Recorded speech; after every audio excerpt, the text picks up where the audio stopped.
ጀርባ 9 ወር ከ5 ቀን በማህፀኗ የተሸከመችውን ልጇ በብዙ ጭንቅ የወለደችውን 4 ዓመት በጀርባ ያዘለችውን ተርባ ያበላችው ተጠምታ ያጠጣችው ልጇ አድጎ ለሞት የሚያበቃ ወንጀል ቢሰራ ስለ ልጅሽ አንቺ ትሞቻለሽ ብትባል የትኛዋ እናት ናት አሳልፋ ራሷን የምትሰጥ?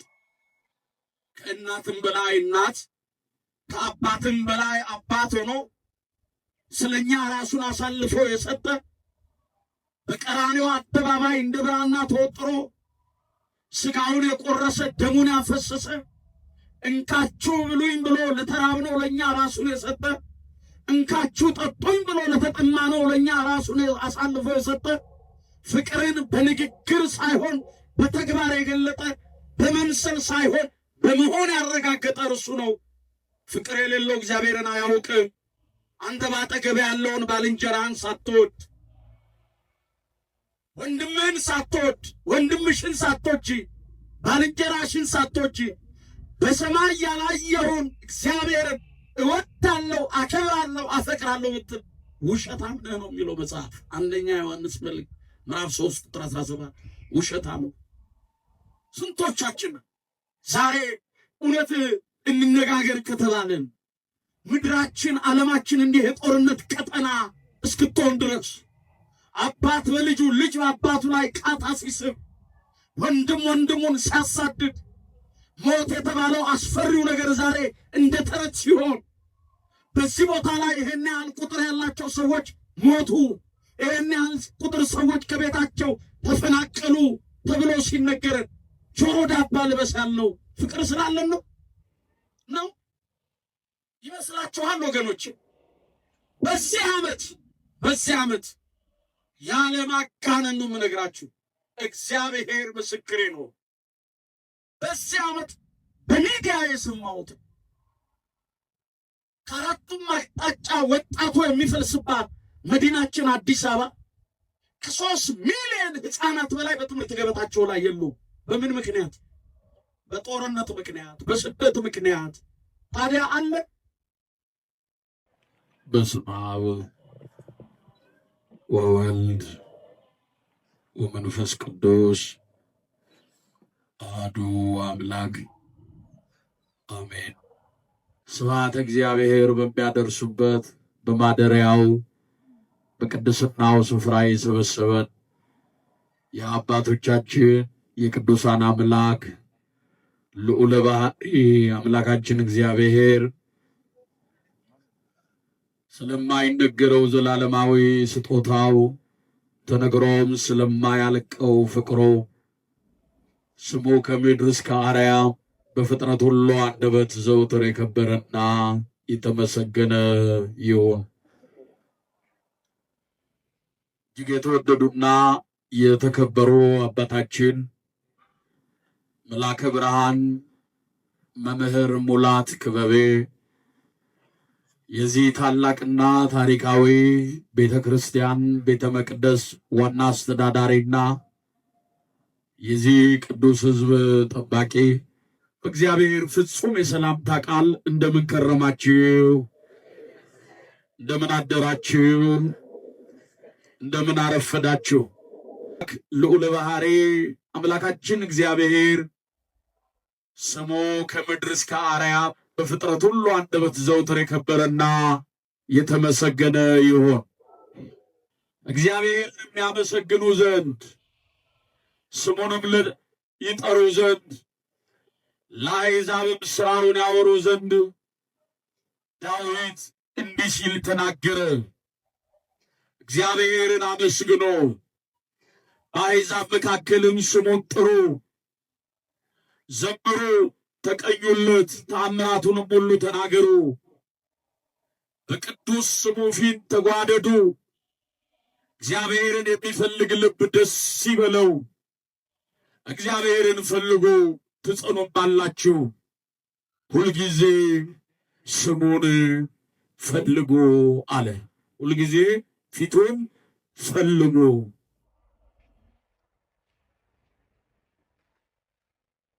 ሁላችንም ከተቀመጥንበት ከፍ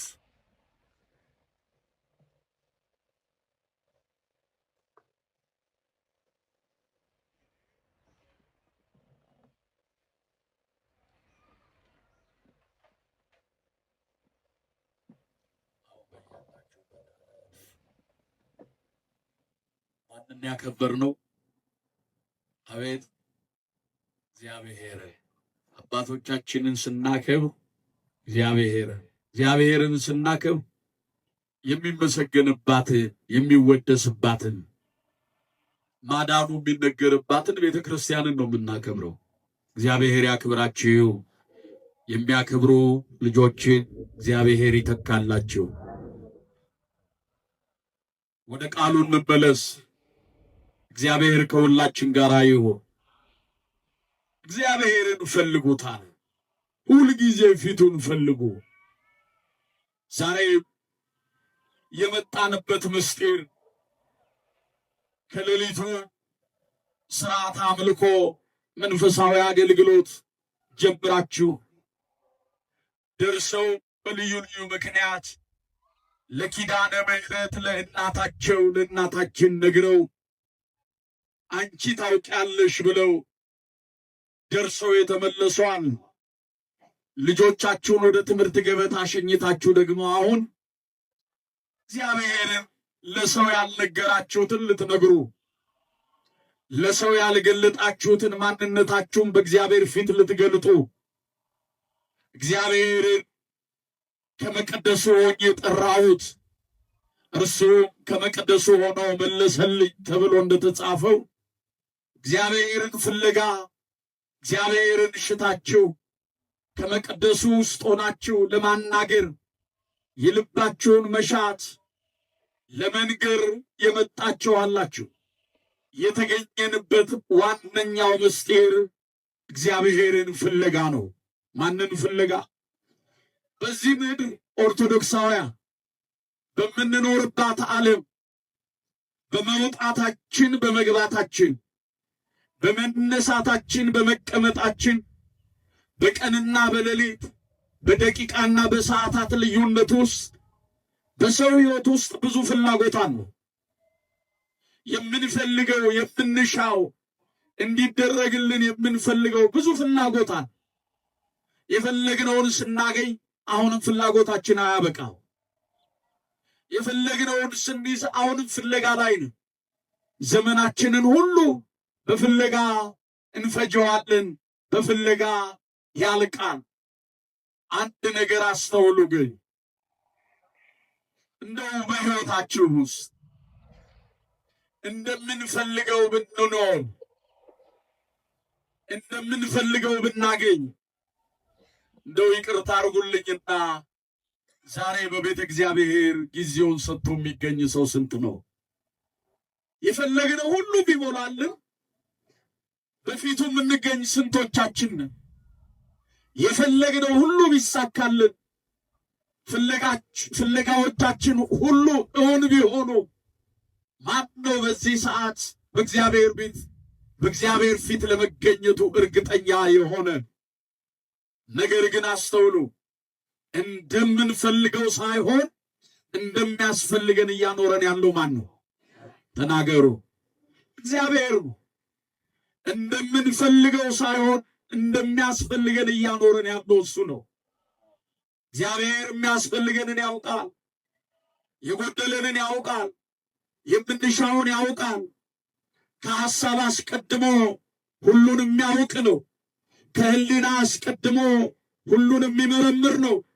ለእግዚአብሔር የሚሰወረው ለእግዚአብሔር የሚሸሸገው ምንም ነገር የለም። የሚያስፈልገንን የሚያውቅ እርሱ እግዚአብሔር እኔ የሰማይ አባታችሁ አምላካችሁ እግዚአብሔር ነኝ፣ እናንተም ልጆቼ ናችሁ ይላል። እናንተ ምኖቼ ናችሁ? እኔ የሰማይ አባታችሁ አምላካችሁ እግዚአብሔር ነኝ፣ እናንተም ልጆቼ ናችኋል። አባት ለልጁ የሚረባውን ያውቃል፣ ለልጁ የሚጠቅመውን ያውቃል፣ የሚያስፈልገውን ያውቃል። የእግዚአብሔር ልጆች ደገኛ አባት ለልጁ ሀብቱን ለልጁ በረከቱን ይሰጣል። የሰማይ አባታችን አምላካችን እግዚአብሔር ለእኛ የሚያስፈልገውን ያውቃል። እንዲህ ተብሎ ነው የተጻፈው። የማቴዎስ ወንጌል ምዕራፍ 7 ከቁጥር 11 ጀምራችሁ ስትመለከቱ እንዲህ የሚል ቃል ተጽፎ ታገኛላችሁ። ለምኑ ይሰጣችኋል፣ ፈልጉ ታገኙማላችሁ ይላል። መዝጊያ አንኳኩ ይከፈትላችኋል። የእግዚአብሔር ልጆች እግዚአብሔር ለምኑ ሲልን ላይሰጠን አይደለም። አንኳኩ ሲልን የምህረት ደጁን ላይከፍትልን አይደለም። ከእናንተ መካከል ልጁ ዳቦ ቢለምነው ድንጋይ የሚሰጠው ማን ነው? ዓሣ ቢለምነው እባብ የሚሰጠው ማን ነው? ክፉዎች ስትሆኑ ለልጆቻችሁ በጎ ነገርን ማድረግ ትወዳላችሁ፣ ትሻላችሁ። የሰማይ አባታችሁ አምላካችሁ እግዚአብሔር ምን ያህል አብልጦ እንደሚያስብላችሁ እወቁ ይላል። እኛ ለእኛነታችን ከማሰባችን፣ ለኑሯችን ከመጨነቃችን፣ ከመጠበባችን አስቀድሞ እግዚአብሔር ሁሉን በሁሉ ያደርጋል። ሁሉን በጊዜው ይሰጣል። በባሕሪው ንፍገት፣ በመንግሥቱ ሽረት፣ በዘመኑ ህልፈት የሌለበት አምላክ ሁሉን በሁሉ በጊዜው ያደርጋል። በዝናብ ያበቅላል፣ በፀሐይ ያበስላል፣ በንፋስ ያለመልማል። ፍጥረቱን ሁሉ በመግቦቱ ይመግባል፣ በቸርነቱ ይጠብቃል። ይህንን አምላክ ነው ፈልጉት የተባለ። ምን በሉት? ፈልጉት። ሁልጊዜ ፊቱን ፈልጓል። ፈልጉት። ነቢዩ ኢሳይያስም በትንቢተ ኢሳይያስ ምዕራፍ 55 ቁጥር 7 ላይ እንዲህ ነው የሚለው። ቁጥር 5 ላይ እግዚአብሔርን በሚገኝበት ጊዜ ፈልጉት፣ ቀርቦም ሳለ ጥሩት። ክፉ ሰው ክፋቱን፣ ኃጢአተኛ ሰው ኃጢአቱን ይተው፣ ወደ እግዚአብሔር ይመለስ፣ እርሱም ይምረዋል ነው። እግዚአብሔር በሚገኝበት ጊዜ ፈልጉት፣ ቀርቦም ሳለ ጥሩት አለ። የእግዚአብሔር ልጆች በዚህ ይኖራል በዚህ ይታጣል የማይባል አምላክ ነው። እዚህ አለ በዚህ የለም የማይባል አምላክ ነው። በሰማይ በዙፋኑ ሲኖር በምድር በረድኤቱ ይገለጣል። በምድር በረድኤቱ ሲገለጥ በሰማይ በዙፋኑ በክብሩ ይኖራል። የፊቱን ለመመልከት የኋላውን ለመመልከት ፊቱን አያዞርም። እግዚአብሔር በሁሉ አለ። የወደቀውን ለማንሳት በባሕሪው ዝቅ የለበትም። እግዚአብሔር በሁሉ አለ። ፈልጉት አለ። እንዴት እንፈልገው ካልን ነቢዩ ኢሳይያስ ሲናገር ክፉ ሰው ክፋቱን፣ ኃጢአተኛ ሰው ኃጢአቱን ይተው፣ ወደ እግዚአብሔር ይመለስ፣ እርሱም ይምረዋል። ይሄንኑ ቃል ቅዱስ ጴጥሮስ ምን አለ? በዚህ በአንደኛ ጴጥሮስ ምዕራፍ 3 ቁጥር 10 ላይ በጎ ነገርን ለማድረግ ብትቀኑ የሚያስጨንቃችሁ ማን ነው? ስለ ክርስቶስ መከራን እንኳን ብትቀበሉ ያን ጊዜ እናንተ ብፁዓን ናችሁ ይላል። እንዲህ ይለናል። ቁጥር 13 ጀምራችሁ ስትመለከቱ ሕይወትን ሊወድ መልካሞችን ቀኖች ሊያይ የሚፈልግ ሰው ማን ነው? ሕይወትን ሊወድ መልካሞችን ቀኖች ሊያይ የሚፈልግ ሰው ማን ነው? ከክፉ ፈቀቅ ይበል፣ ሰላምን ይሻት ይከተላት። የጌታ ዓይኖች ወደ ጻድቃን ጆሮቹም ለጸሎታቸው ተከፍታለች ካለ በኋላ የእግዚአብሔር ፊት ግን ክፉ በሚያደርጉ ሰዎች ላይ ነው አለ። የማን ፊት? እግዚአብሔር ገጸ ምሕረት አለው፣ ገጸ መዓት አለው። በይቅርታው በምሕረቱ ገጽ እንዲያየን እንዲጎበኘንም ፈቃዱ ይሆንልን። እንግዲህ ዳዊት እግዚአብሔርን ፈልጉት ትጸኑማላችሁ፣ ሁልጊዜ ፊቱን ፈልጉት አለ። በአንድ ወቅት እንዲህ ሆነ።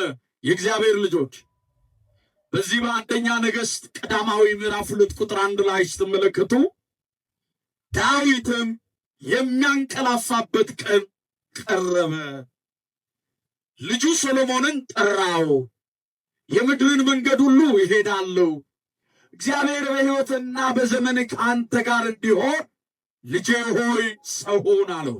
ምን ሁን? ምን ሁን? ሰው ሁን። የአምላክን የእግዚአብሔርን ሕግ አትርሳ። በልብህ ጽላት ጻፈው፣ በአንገት ላይ እሰረው። ዳዊት ለልጁ ለሶሎሞን ሕገ እግዚአብሔርን ፍቅረ እግዚአብሔርን አወረሰው። ዳዊትም ይልና ከአባቶቹ ተርታ አንቀላፋ ይላል። አባቱ በዳዊት ወንበር ላይ ተቀምጦ ሕዝቡን ይመራ ዘንድ እግዚአብሔር የመረጠው ሶሎሞን እግዚአብሔርን ፍለጋ ወጣ። ማንን ፍለጋ? ከሁሉ የእግዚአብሔር ልጆች ከምንም በፊት እግዚአብሔርን መፈለግ ይቀድማል። እግዚአብሔር ያለው ሰው ሁሉ አለው። ሰው እግዚአብሔር ያደረገለትን ነገር ካወቀ የጎደለው ነገር የለም። ልብ በሉ። ዳዊት ማነው? ሶሎሞንም እግዚአብሔርን ፍለጋ ወጣ። ከኢየሩሳሌም በስተ ምስራቅ ወደሚገኘው ገባዖን ወደሚባለው ተራራ የሚቃጠለውን መሥዋዕት ይዞ በትሑት ልብ ሆኖ እግዚአብሔርን ፍለጋ ወጣ። ተራራ ሲወጡት ያደክማል፣ ትንፋሽ ይቆርጣል፣ ጉልበት ይሰብራል፣ አቅም ይጠይቃል። ተራራ የተሰኘው የእግዚአብሔር ልዕልናው ነው። ተራራ የተባለ የእግዚአብሔር ጌትነቱ ነው። አንድም ተራራ የተባለች ቅድስት ቤተ ክርስቲያን ናት።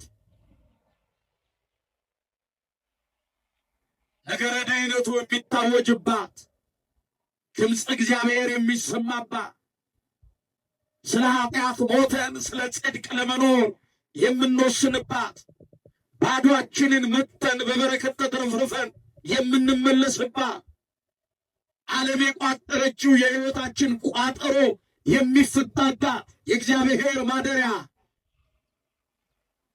ቅዱስ የሆነው ስሙ የሚመሰገንባት ነቢየ እግዚአብሔር ቅዱስ ዳዊት በመዝሙር 65 ቁጥር 5 ላይ ቤተ መቅደስ ቅዱስ ነው በጽድቅም ድንቅ ነው ይላል። የእግዚአብሔር ማደሪያ የተባለች ተራራ የተባለች የእግዚአብሔር መገኛው መመስገኛው ነገረ ድኅነቱ ነገረ መስቀሉ የሚደረግባት ቤተ ክርስቲያን። አንድም ተራራ የተባለች ወንጌል ስንሰማት ደስ ታሰኛለች። በተግባር በመንፈሳዊ ሕይወት ለመኖር ዋጋ ታስከፍላለች። ቅዱስ ጳውሎስ ለገላትያ ክርስቲያኖች ሲጽፍ ሥጋ በመንፈስ ላይ መንፈስም በሥጋ ላይ ይጨዋወማሉ። በሥጋ ብትኖሩ የወደዳችሁትን ልታደርጉ አትችሉም። ነገር ግን ይልና የመንፈስን ፍሬ አፍሩ ይላል። የምንን ፍሬ? የመንፈስን ፍሬ አፍሩ። መንፈሳዊውን ፍሬ የምናፈራባት ወንጌል፣ የምስራቹ ቃል፣ ከሐዘናችን የምንጽናናበት ተራራ የተባለች ወንጌል። ወደ ተራራው ወጣ፣ መሠዊያውን ሠራ። ሶሎሞን መሥዋዕቱንም አቀረበ። እግዚአብሔርም ለሶሎሞን ተገለጠለት ይላል። በክብር ይገለጥልህ፣ በምሕረቱ ይገለጥልህ። እንዲህ ተብሎ ነው የተጻፈው።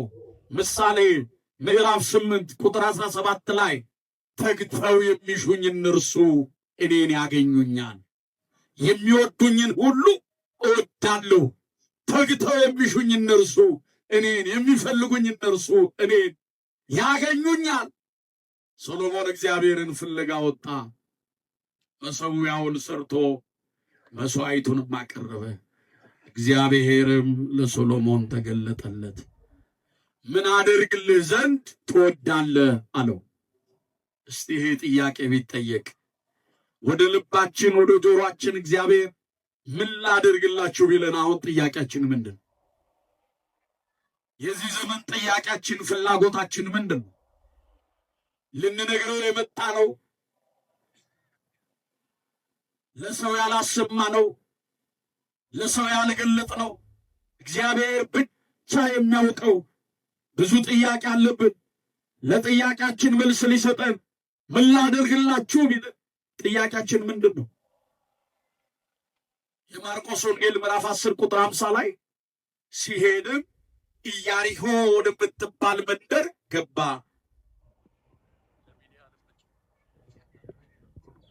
ሲሄድም ኢያሪኮ ወደምትባለዋ መንደር ገባ።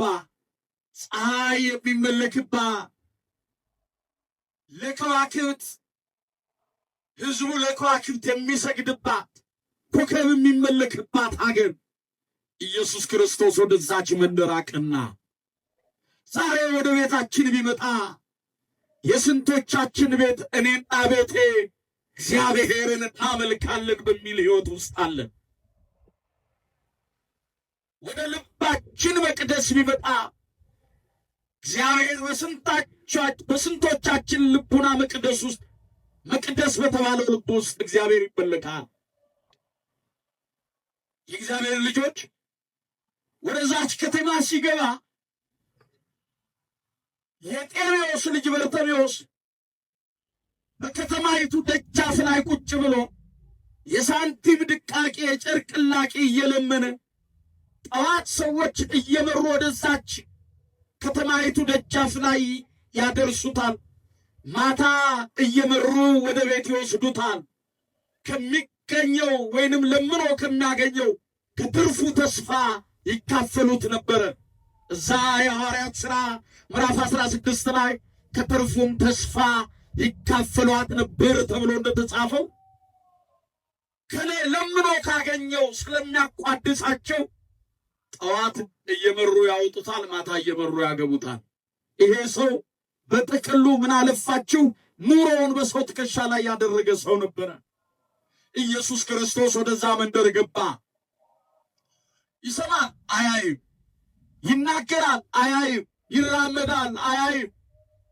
ዛሬ ምንድነው ኢያሪኮ ድምጿ የበረታው ብሎ ጠየቀ።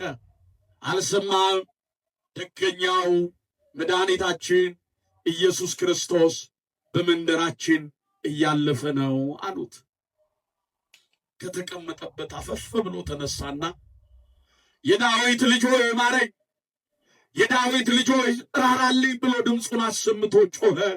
እስቲ ይህንን ቃል በሉት፣ ድምፁን በሉ፣ አሰምቶ ጮኸ። ኢየሱስ ክርስቶስም እልፍ ብሎ ቆመና ሂዱና ጥሩት አላቸው። የፈለገው አምላኩ ፈለገው፣ የጠራው አምላኩ ጠራው። ሄዱና ዝም በል ይሉት የነበሩ ሰዎች አንተ አሉት፣ የፈለግከው እሱ ይፈልግሃል፣ የጠራኸው አምላክ እርሱ ይጠራሃል አሉት። ክብርና ምስጋና ለስሙ ይሁን። ያኔ ነው ከተቀመጠበት እንደተነሳ በትከሻው ላይ የነበረውን ድሪቶ አሮጌው በአዲሱ አዲሱ በአሮጌው ላይ የተጣፈ መልክ የሌለውን ልብስ ከትከሻው ላይ አውልቆ ጣለው። እግዚአብሔር ሲፈልገን ድሪቶ የተባለውን ኃጢአት ከልባችን ትከሻ ላይ እግዚአብሔር ያውልቅልን። እግዚአብሔር ሲፈልገን ወደ መቅደሱ ስንመጣ ድሪቶ የተባለውን ዘረኝነት፣ ድሪቶ የተባለውን ጎጠኝነት፣ ድሪቶ የተባለውን ክፋት፣ ተንኮል፣ አመንዝራ፣ ርኩሰት ከልባችን ትከሻ ላይ አውልቀን እንድንመጣ እግዚአብሔር የንስሐውን ደጅ ይክፈትልን። አውልቆ ጥሎ እንደው በጭፍን ሮጠ፣ ሄዶ ፊት ለፊቱ ቆመ። ምን ላደርግልህ አለው።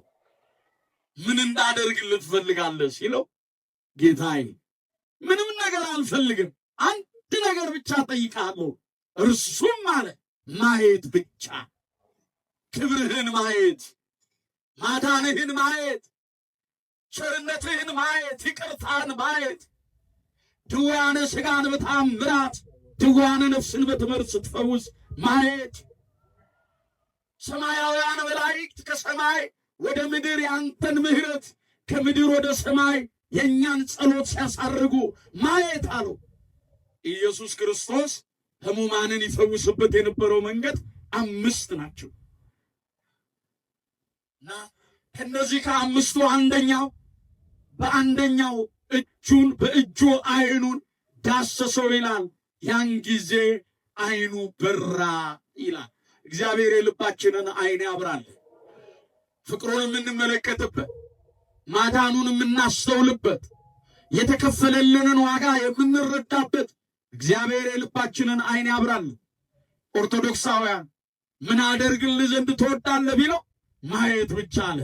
ሶሎሞንን ምን አደርግልህ ዘንድ ትወዳለህ ቢለው ጌታዬ አቤቱ ለኔ ለባሪያ አስተዋይ ልቡናንና ጥበብን ስጠኝ አለ።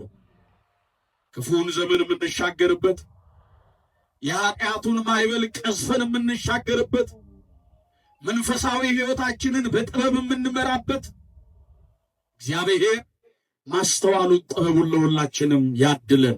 የእግዚአብሔር ልጆች እግዚአብሔርን ፈልጉት፣ እንፈልገው። ዛሬም ወደ ተራራው ወደ መቅደሱ እየወጣን እግዚአብሔርን እንፈልገው። በአልባሌ ቦታ እግዚአብሔር የለም። ስሙ በማይመሰገንበት ቦታ እግዚአብሔር የለም። ርኩሰት ኃጢአት በሞላበት ቦታ የእግዚአብሔር ረድኤት የለም። እግዚአብሔርን ፈልጉት አለ። እስቲ አንድ 3 መልእክቶችን ልጠቁማችሁ ነው።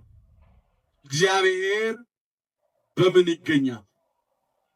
ሁልጊዜ ፊቱን ፈልጉ ነው የተባልን። እግዚአብሔር በምን ይገኛል? በጸሎት። እግዚአብሔር በምን ይገኛል? በጸሎት፣ በጾም፣ በስግደት። አዎ እግዚአብሔር የሚገኝባቸው መንገዶች እኒህ ናቸው። እውነት ነው። እግዚአብሔር የሚገኝባቸው መንገዶች ጾም፣ ጸሎት፣ ስግደት፣ ምጽዋት እኒህ ሲሆኑ ግን ከነዚህ የሚቀድም አንድ አለ። እሱም የመጀመሪያው እግዚአብሔር ከሚገኝባቸው መንገዶች መካከል የመጀመሪያው እምነት ነው። ምንድን ነው? እምነት ከጾም ይቀድማል። እምነት ከስግደት ይቀድማል። እምነት ከምጽዋት ይቀድማል። ከጸሎት ይቀድማል። ከማስቀደስ ይቀድማል። ንስሐ ከመግባት ይቀድማል። ቅዱስ ሥጋውን ክቡር ደሙን ከመቀበል ይቀድማል እምነት። ቅዱስ ጳውሎስ ለዚህ ነው እምነት ተስፋ ስለምናደርገው ነገር የሚያስረዳ ነው፣ የማናየውንም ነገር የሚያስረግጥ ነው። ለሽማግሌዎች እንደተመሰከረላቸው እወቁ፣ አቤል ከቃየል ይልቅ የከበረውን መሥዋዕት በእምነት ለእግዚአብሔር አቀረበ፣ እግዚአብሔርም ወደ አቤልና ወደ መሥዋዕቱ ተመለከተ ነው የሚል። አቤል ከቃየል ይልቅ የከበረውን መሥዋዕት በምን? በእምነት ለማን አቀረበ? ለእግዚአብሔር አቀረበ። በእምነት የምናቀርበውን አገልግሎት፣ በእምነት የምንወጣውን መውጣት መግባት፣ በእምነት የምናቀርበውን መሥዋዕት፣ በእምነት የምናቀርበውን ዝማሬ፣ በእምነት የምናቀርበውን ስጦታ ሁሉ ማን ይቀበለዋል? አምነን እናድርግ፣ አምነን እንመላለስ። ለዚህ ነው ምሳሌ 29:16 ላይ ልጄ ሆይ እምነትህ በእግዚአብሔር ላይ ይሆን ዘንድ ዛሬ ላንተ ይህንን ነገርኩህ ይላል። እምነትህ በእግዚአብሔር ላይ ይሆን ዘንድ ሰዎችን የተደገፍን ከሰዎች ትከሻ ላይ ኖረን በእግዚአብሔር እንታመን፣ ለእግዚአብሔር እንታመን። ሰዎችን ተስፋ ያደረግን ስልጣናችንን የተመካ ሀብታችንን የተመካ የሚያስመካ አይደለም። መመካት እስካለብን በእግዚአብሔር ነው። መታመንም ማመንም መታመንም ካለብን በማን ስም ነው? እግዚአብሔር ስም። እምነትህ በእግዚአብሔር ላይ ይሆን ዘንድ ዛሬ ላንተ ነገርኩህ። ደግሜ እላለሁ የእግዚአብሔር ልጆች፣ ነቢየ እግዚአብሔር ኤርምያስ ተናግሮታል። በሰው የሚታመን እርሱ የተረገመ ነዋል። በእግዚአብሔር አምላኩ የሚታመን እርሱ ቡሩክ ነው። በሰው የሚታመን ሰውን የሚደገፍ ሰው ሸምበቆ ነው። ዳገት አያስወጣህም፣ ቁልቁለት አትወርድበትም። ይሰበራል ሸምበቆ። መሰበር ብቻ አይደለም፣ እጅህን ይወጋዋል። መውጋት ብቻ አይደለም፣ ያደማሃል። ሰው ማለት ይሄ ነው የሚለው መጽሐፍ። እግዚአብሔር የሚታመን እርሱ ለዘላለም ቡሩክ ነው። እግዚአብሔር የሚገኘው በእምነት ነው። አብርሃም አመነ፣ ጽድቅም ሆኖ ተቆጠረለት። የመጀመሪያው ምንድን ነው አልኳችሁ? ንገሩኛ አላችሁ አይደል? እየጨረስኩ ነው፣ አይዟችሁ። የመጀመሪያው ምንድን ነው? እምነት ነው። ሁለተኛው እግዚአብሔር የሚገኝበት መንገድ ተስፋ ነው። ምንድን ነው? ተስፋ። የክርስትናው ሕይወት ትልቁ ውበቱ ተስፋ ነው። በዚህ መንፈሳዊ ሕይወት ውስጥ ስንመላለስ ያለ ተስፋ እንወጣም አንገባ። በተስፋ የምንመላለስበት ሕይወት ነው። በሚጠፋው ዓለም የማይጠፋው፣ በምድራዊው ሰማያዊውን፣ በጊዜያዊው ዘላለማዊውን ለማግኘት እግዚአብሔርን ተስፋ አድርገን እንወጣለን እንገባለን። የተራበ ብናበላ፣ የተጠማ ብናጠጣ፣ የታረዘ ብናለብስ፣ እኮ ሥራ ሁሉ ብንሰራ ማንን ተስፋ አድርገን ነው? ነው እናንተ የአባቴ ብሩካን ዓለም ሳይፈጠር ያዘጋጀውላችሁን መንግሥቴን ውረሱ የሚለውን ቃል ተስፋ አድርገን ተስፋ የሌለው ክርስቲያን አይደለም። አያችሁ፣ እግዚአብሔር ተስፋ ስለሆነ ሰው ልንገራችሁ፣ በሀብቱ ተስፋ ይቆርጣል፣ በጉልበቱ ተስፋ ይቆርጣል፣ በዝናው ተስፋ ይቆርጣል፣ አለኝ ባለው ዘመዱ ተስፋ ይቆርጣል። በእግዚአብሔር ተስፋ ይቆርጣል? ይቆርጣል? አይቆርጥም። ተስፋ እናቆርጥ። እግዚአብሔር ተስፋ ስለሆነ እንዲህ ተብሎ ነው የተጻፈው።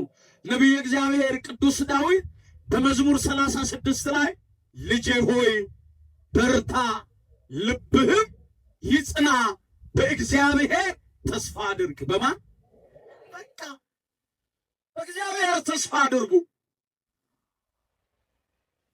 ብዙ ጊዜ አሁን በማህበራዊ ድረገጾች ላይ በሶሻል ሚዲያው ላይ ተስፋ ቆርጫለሁ የሚል ተስፋ የመቁረጥ ቃል የሚያስተላልፉ እህቶች፣ ወንድሞች አሉ። በእነሱ ተስፋ መቁረጥ ውስጥ ብዙዎችን ተስፋ የሚያስቆርጡ እግዚአብሔር እንደሌለ ገዥ፣ ፈጣሪ፣ መጋቢ፣ ጠባቂ እንደሌላቸው አድርገው የሚቆጥሩ ይህች ዓለም ዘንበል ስትልባቸው አብረው ዘንበል ብለው በእግዚአብሔር ላይ መደገፋቸውን ያቆሙ ተስፋ ሲቆርጡ እናያለን። የእግዚአብሔር ልጆች በእግዚአብሔር ተስፋ እንዳቆርጡ እሺ በሉኛ። እግዚአብሔር ምናችን ነው? ምናችን ነው? ቅዱስ ጳውሎስ ለዚህ ነው በዚህ በሁለተኛ ቆሮንቶስ ምዕራፍ 6 ቁጥር 4 ላይ በብዙ እንገፋለን፣ እንጨነቃለን፣ እናመነታለን እንጂ ተስፋ አንቆርጥም አለ። በብዙ እንገፋለን፣ እንጨነቃለን፣ እናመነታለን እንጂ በማን ተስፋ አንቆርጥም? አያችሁ አባቶቻችን የተናገሩት። ቅዱስ ጳውሎስ፣ ሲላስ፣ ጴጥሮስ በኢየሩሳሌም ከተማ እያስተማሩ ያልፋሉ እና ያ ዘመን መድኃኒታችን ኢየሱስ ክርስቶስ ሞትን ድል አድርጎ ከተነሳ በኋላ ሐዋርያዊ ኩላዊት የሆነች ቤተ ክርስቲያን የእሱን ፈለግ ተከትለው ድውያነ ሥጋን በታምራት ድውያነ ነፍስን በትምህርት እንዲፈውሱ ይህችን ቤተ ክርስቲያን ባደራነት የተቀበሉ ንዑዳን ቅዱሳን ክቡራን ሐዋርያት ሕሙማንን እየፈወሱ የክብሩን ወንጌል እያስተማሩ አሕዛብን በአብ በወልድ በመንፈስ ቅዱስ ስም እያጠመቁ በሕዝቡ መካከል ሲያልፉ ክፉዎች አይሁድ ያዟቸው ይላል። ያዟቸው፣ በሰንሰለት እጅና እግራቸውን አስረው ራሳቸውን በበትር በዘንግ እየደበደቡ ከተማዋን አደባባይ አዙረው ወደ ገበያ ወሰዷቸው። በገበያ መካከልም አዞሯቸው። ገበያ ውስጥ ብዙ ማህበረሰብ አለ፣ ያመነው ያላመነው።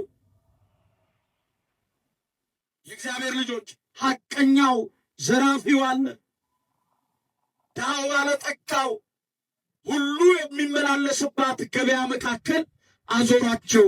በሁሉ የተጠሉ የሆኑ ዘንድ ከገበያ አውጥተው ከከተማዋም ይዘዋቸው ወጡና ምድረ በዳ ላይ ጥለዋቸው ራሳቸውን በዘንግ እየደበደቡ እዛው አዋሏቸው። ዱላው በረታ።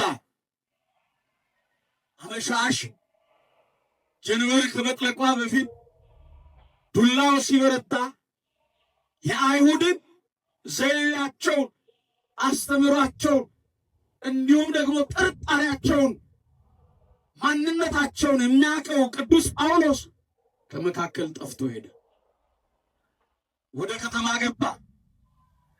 ወደ ከተማ ገብቶ ከእጁ ውስጥ የነበረችውን ከኪሱ ውስጥ የነበረችውን ሳንቲም አውጥቶ የእነሱን እጀ ጠባብ ገዝቶ ለብሶ መጣ። መጠምጠሚያቸውን አድርጎ ሲሮጥ ወደዛ ስፍራ ደረሰ። እንዲህ ገረገራው ላይ ቆሞ ምንድን ነው የምሰማው አለ። ይሄ ሁሉ ምን ይሰራል እዚህ? ምን ሆናችሁ ነው ብሎ ጠየቀ። አልሰማህም? እነዚህ በትምህርታቸው ከተማችንን የሞሉ ለቄሳር ግብርን ያስከለከሉ እኛ የገደልነውን በመስቀል የሰቀልነውን የገደልነውን ወደ መቃብር ያወረድነውን ኢየሱስን ተነስቷል እያሉ በትምህርታቸው ከተማችንን ሞሉ፣ ተከታዮቻቸውን አበዙ። አሁን ይባስ ብለው ደግሞ ሞት እናስነሳለን፣ ድውይ እንፈውሳለን እያሉ ሰውን ያደናግራሉ ብለው ለማን ነገሩት? ከመለሳችሁ ላይ ልቀጥል። ለማን? ጎበዞች ለቅዱስ ጳውሎስ ነገሩት። አሁን እሱም እንዲህ በተከፈተው ደጃፍ አሳልፉኝ ብሎ ገባና ቅዱስ ጴጥሮስን ከወደቀበት ቦታ ቀና አደረገውና ያው ገና ፈርጣማ ጎረምሳ ነው። እንደው በዛ በክንዱ አንድ ጊዜ አንድ ሽማግሌ ቅዱስ ጴጥሮስን አንድ ጊዜ እንደው በጥፊ ሸዋ አደረገው። ቀና ብሎ ሲያየው የመጣው ጳውሎስ ነው። ቅዱስ ጴጥሮስ ምን አለው? ምን ነው ጳውሎስ ወደ ቀደመ ስራ ተመለስ ካለው ቀድሞ ምን ስለነበረ ነው? አሳዳጅ ስለነበረ ነው። የሐዋርያት ሥራ ምዕራፍ 9 ላይ ተመልከቱ። ወደ ቀደመ ስራ ተመለስክ፣ ዝም በል አለው። ያኔ ቅዱስ ጴጥሮስ ዝም አለ። ቅዱስ ጳውሎስ ወደ ሕዝቡ ዞር አለና በእውነት እነዚህ ሰዎች እናንተ እንዳላችሁት የሞተ ሰው እናስነሳለን፣ ድውይ እንፈውሳለን ብለዋል አለ። አዎ አሉት። ታዲያ በዚህ ሀገር የሞተ ሰው የለም ብሎ ሲጠይቅ ኧረ አለ፣ የሀገረ ገዢው ልጅ ሞቶ በቤት አስክሬን ቁጭ አድርገው እያለቀሱ ነው አሉ። ፈጥናችሁ ወደ ከተማ ሂዱ፣ ሰው ላኩ፣ የሀገረ ገዢውን ልጅ አስክሬን አምጡ አላቸው። እንዳላቸው ሄደው ይዘው መጡ። ከዛ በኋላ እንዲህ አለ፣ በእውነት እነዚህ ሰዎች ይሄንን የሀገረ ገዢ ልጅ አስክሬን ካስነሱ በእነሱ አምላክ ምን እንላለናል? ንገሩኛ። ማንን ተስፋ አድርጎ ነው? እግዚአብሔር። ካላስነሱ ግን እነሱን የምንገድልና ወደ መቃብር እናወርዳለን። አሁንም ማንን ተስፋ አድርጎ ነው? ሰው በሞት ይወራረዳል። ልብ በሉ። እግዚአብሔርን ተስፋ አድርጎ በሕይወቱ ነው የተወራረደው ቅዱስ ጳውሎስ።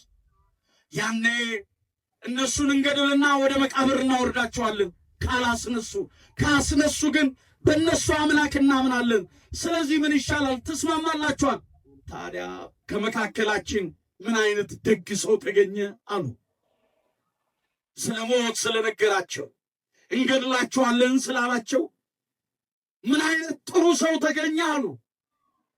ስለዚህ አላቸው ቅዱስ ጳውሎስ፣ እናንተ ወደ ከተማ ግቡ፣ ላልሰማው አሰሙ፣ የሰማችሁትም አትቅሩ።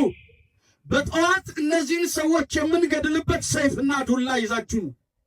ካላስነሱ ስለምንገድላቸው፣ ካስነሱ ግን በእነሱ አምላክ ስለምናምን ለከተማ ሁሉ ሕዝብ ንገሩና በአደባባይ ይሄን ታሪክ እንሰራለን ሂዱ አላቸው። በዚህ ቃል ተስማምተው ያችን ከተማ ለቀው ያችን ምድረ በዳ ለቀው ወደ ከተማ ገቡ። ጠዋት እንደሚመጡ ተነጋግረው በጠዋት እንደሚገኙ መመሪያ ሰጥቶ ሄዱ። በማለዳ ከመምጣታቸው በፊት ቅዱስ ጳውሎስ እነሱ ያችን ስፍራ ለቀው እንደሄዱ የመጀመሪያ ሥራ ያደረገው ለብሶት የነበረውን የእነሱን እጀ ጠባብ አወለቀው፣ ጣለው። ከዛስ ቅዱስ ጴጥሮስን ከወደቀበት አነሳው። ወደዛ ወደ ተዘጋው ቤት አስክሬን ወዳለበት ቤት አስገባው። ሲላስንም እንደዛው ቁስላቸውን አጠበና በሉ እንበርታ፣ የአባቶቻችንን አምላክ እንማጸን፣ ድንቅ ሥራውን ይግለጥ አለ። ያኔ በስተ ምስራቅ ያለውን መስኮት ከፍተው እጃቸውን ዘርግተው የአባቶቻችን የአብርሃም የይስሐቅ የያዕቆብ አምላክ ሆይ ዛሬም ድንቅ ሥራን ግለጥ፣ የሰማይን መስኮት የለጎምክ በኤልያስ ዘመን ኤልያስን የተለመንክ አልዓዛርን እንደ ዓይን ጥቅሻ ከሞት ያስነሳ ታምራትን ግለጥ ብለው እጃቸውን ዘርግተው ቀና እንዳሉ ወደ ምድር ሳይመለሱ የአገረ ገዢው ልጅ አፈፍ ብሎ ተነሳ። እግዚአብሔር ይችላል አይችልም? ቀና ብለን ሳንመለስ እግዚአብሔር ታሪክ ይቀይራል። እሱ ብቻ አይደለም፣ ዓይናችንን ጨፍነን እስከምንገልጥ ድረስ እግዚአብሔር ድንቅ ማድረግ ይችላል። እውነት አሰብ እንዲህ ተብሎ ነው የተጻፈው ትንቢተ ኢሳይያስ ምዕራፍ 10 ቁጥር 27 ላይ እግዚአብሔር በሉ ሁላችሁ ያለቀና የተቆረጠ ነገርን መቀጠል ይችላል። እውነት አሰብ በቃ ግዴላችሁም እግዚአብሔርን ተስፋ አድርጉት። የአገረ ገዢው ልጅ ተነሳ። ትተዋቸው የሄዱት 3፣ አንደኛው የሞተ ነው። በማግስቱ ግን ሲመጡ ስንት ሆነው አገኟቸው? 4። እኛ የምናመልከው እግዚአብሔር በሰማይ አለ ተብሎ በትንቢተ ዳንኤል ምዕራፍ 3 ቁጥር 18 ላይ 3 ደቂቅ 3 ሆነው ወደ እሳት ቢጣሉ 4ተኛ መልአኩን ልኮ አንዱ የአማልክትን ልጅ ይመስላል ተብሎ አሕዛብ እስኪመሰክሩ ድረስ በዝማሬ የእሳቱን ወላፈን አጥፍተው እየዘመሩ ቢያገኟቸው እንዴት እንደዳኑ ቢጠየቁ እኛ የምናመልከው እግዚአብሔር በሰማይ አለ አሉ። አሁንም ትተዋቸው የሄዱት 3 ናቸው። የአገረ ገዢው ልጅ ተነስቶ ጠዋት በማለዳ እንዲህ ተሰብስበው ቅዱስ ጴጥሮስ፣ ጳውሎስ፣ ሲላስ የአገረ ገዢው ልጅ እየዘመሩ ከከተማው ተመው ሰይፍና ዱላ ይዘው እነሱን ለመግደል ሲመጡ ሲያዩአቸው የአገረ ገዢው ልጅ ተነስቷል። የያዙትን ዱላና ሰይፍ እየጣሉ ቀረቡ። ዓይናችን ነው እውነት ነው እያሉ ለማረጋገጥ ቢቀርቡ ሐሰቱ እውነት ሆኗል። ታሪኩ ተቀይሯል። ጨለማው በርቷል። የሞተው ተነስቷል። የእግዚአብሔር ልጆች ያን ጊዜ ምን አሉ? በእውነት የእነዚህ ሰዎች አምላክ ድንቅ ነዋል። የእነዚህ ሰዎች አምላክ ምንድን ነው? የእኛ አምላክ ምንድን ነው?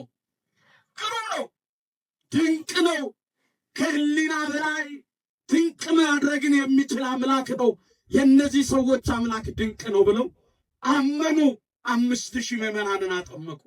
ለዚህ ነው ቅዱስ ጳውሎስ በብዙ እንገፋለን፣ እንጨነቃለን፣ እናመነታለን እንጂ ተስፋ አንቆርጥም። ምን አንቆርጥም?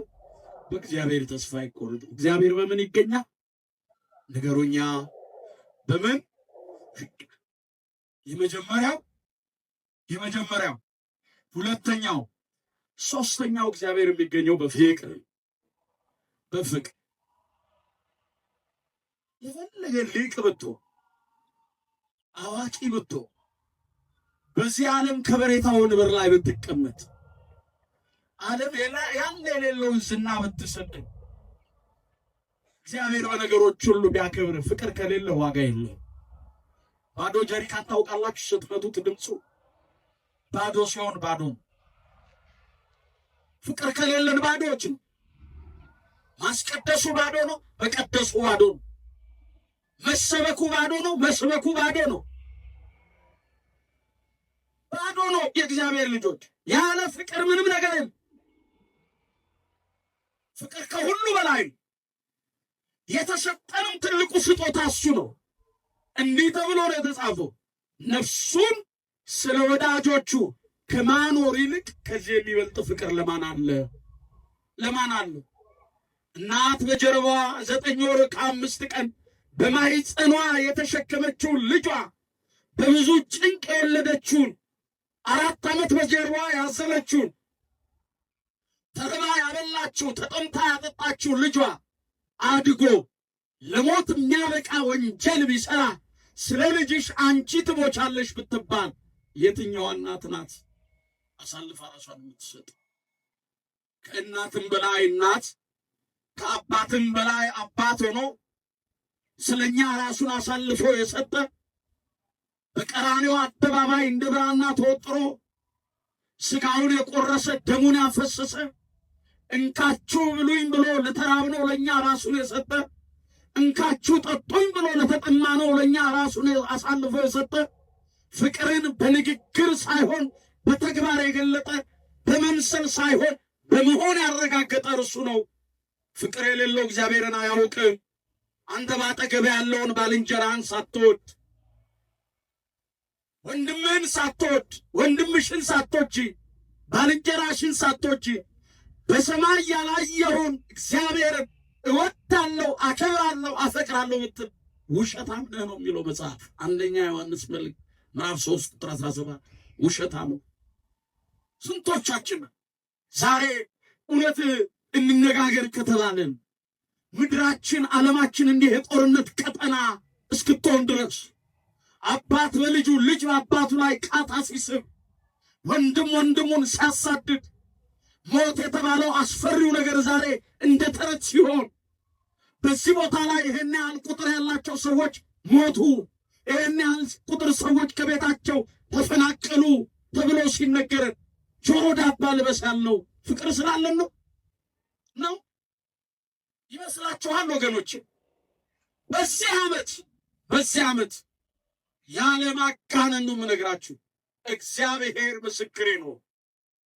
በዚህ ዓመት በሚዲያ የሰማሁት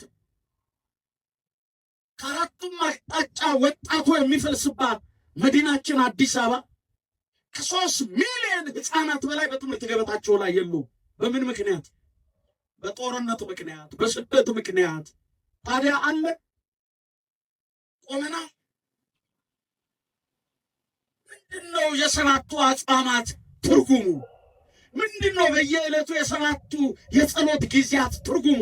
ይሄን ታሪካችንን ያልቀየረ ጾም የረሃብ አድማ እንጂ ጾም ነው?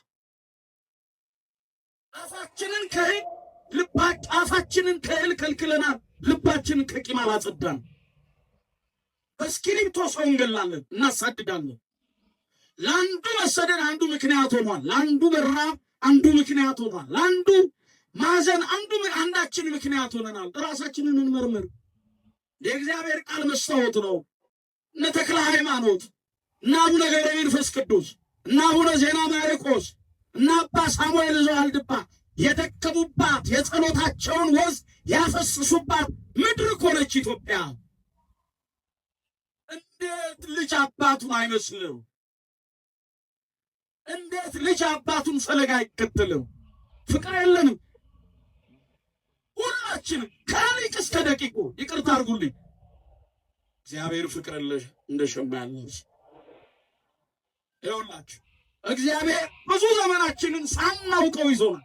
ሳናውቀው ሳይገባን ተሸክሞ ነው። ከልባችን አውጥተነው እሱ ወዶናል። እየራቅነው ቀርቦናል። እየጠላነው ወዶናል። እየነከስነው ስሞናል። ሰውየው እንግዳ ይቀበላል። የአብርሃምን ሥራ ይሠራል። እንግዳ ይቀበላል። የተራበ ያበላል፣ የተጠማ ያጠጣል። አንድ ቀን ወደዚህ ሰው ቤት እግዚአብሔርን የማያውቅ እንግዳ መጣ። ማንን የማያውቅ ንገሩኛ? እና እግዚአብሔርን የማያውቅ እንግዳ መጣ። ይሄ ሰው እግሩን አጥቦ ተቀበለው። የሚበላውን ምግበ ሥጋ እስከሚሰጠው ድረስ ምግበ ነፍስ የሆነውን መጽሐፉን አንስቶ ሰጠውና ይሄ ሰው እግዚአብሔርን አያውቅም። ከኦሪት ዘፍጥረት እስከ ዮሐንስ ራእይ መጽሐፉን ማገላበጥ ጀመረ። እግዚአብሔርን ድንቅ ሥራ የሚነግረውን ማዳኑን የሚነግረውን ነገረ ቅዱሳን፣ ነገረ መላእክት፣ ነገረ ማርያም፣ ነገረ መስቀሉን የያዘውን መጽሐፍ ቅዱስ ማገላበጥ ጀመረ። እባክህ እምበላው ስጠኝ፣ እኔ አሁን የሰጠኝ መጽሐፍ ምን ያደርግልኛል አሉ። እንዴ እሱ እኮ ከምሰጥ ከምግበ ሥጋ የበለጠ ምግበ ነፍስ የእግዚአብሔር ቃል ነው አሉ። የማን ቃል ነው? የእግዚአብሔር ቃል ነው አሉ። እንዴ እግዚአብሔር ማን ነው አለ እንግዳው። እንግዳ ተቀባዩ ጠየቀ፣ እግዚአብሔርን አታውቅም አለ። አላውቅም። የፈጠረን አታውቅም? አላውቅም። የሚመግብህን ያኖረህን እዚህ ያደረሰን እግዚአብሔርን አታውቅም? አላውቅም አለ። እንዴ ቢለው ያስረዳው ቢፈልግ በፍጹም አለ ይሄ እንግዳ። ታዲያ እግዚአብሔርን የማታውቅ እንግዳ ለእኔ ምን ትሰራለህ አለውና አውጥቶ በጨለማ ወረወረው። ወዲያ ወደ ቤቱ ይገባና ጌታዬ ዛሬ ምን አይነት እንግዳ ነው ወደ ቤቴ እንድገባ እንድቀበለው የላክብኝ እንግዳ ምን አይነት እንግዳ ነው አለ። እግዚአብሔር ለዚህ ሰው ተገለጠና ምን ሆነሃል? ተማረሃል አለው። አዎ እንዴት አንተን የማያውቅ እንግዳ ወደ ቤቴ ትልካለህ አለው። እግዚአብሔር ይልከ አበላኸው አለው። አላበላሁትም። አጠጣኸው? አላጠጣሁትም።